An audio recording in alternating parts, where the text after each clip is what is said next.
ஏதாவது நம்ம சாப்பிட்டுட்டு அந்த காரம் இருந்தாலோ ரொம்ப நேரத்துக்கு அவங்களுக்கு இரிட்டேஷன் இருக்கும் கண்ணில். அதனால நம்ம லென்ஸ் நமக்கு செல்ஃப்க்கு யூஸ் பண்ணிக்கிட்டாலும் சரி, பிரைடுக்கு போட்டாலும் சரி, இந்த மாதிரி ஒரு டூல் வச்சுக்கோங்க. இது உங்களுக்கு 100 rupeesலேருந்து 200 250 வரைக்கும் கிடைக்குது. இதில் நிறைய டூல் இருக்கும். நமக்கு தேவைப்படுறது இந்த 2 தான்.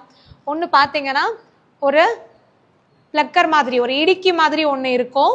இதில் தான் லென்ஸை எடுப்போம். ஒரு ஸ்டிக்கு மாதிரி ஒன்று இருக்கும் நம்ம ஃபிங்கருக்கு பதிலாக.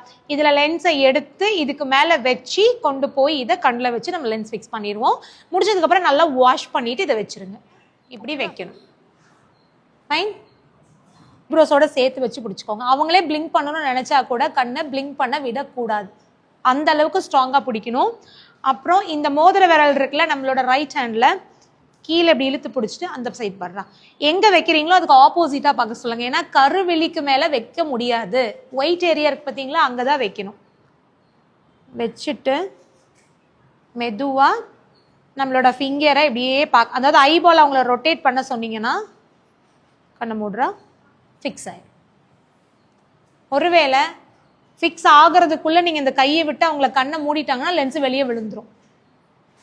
ஸோ கன்ஃபார்ம் ஃபிக்ஸ் ஆகிற வரைக்கும் இந்த தம்ப்நெயிலை லூஸ் பண்ணக்கூடாது, பிடிச்சிட்டே இருக்கணும். ஓப்பன். அவ்வளோதான், ஃபிக்ஸ் ஆயிடுச்சு. ஓகேவா?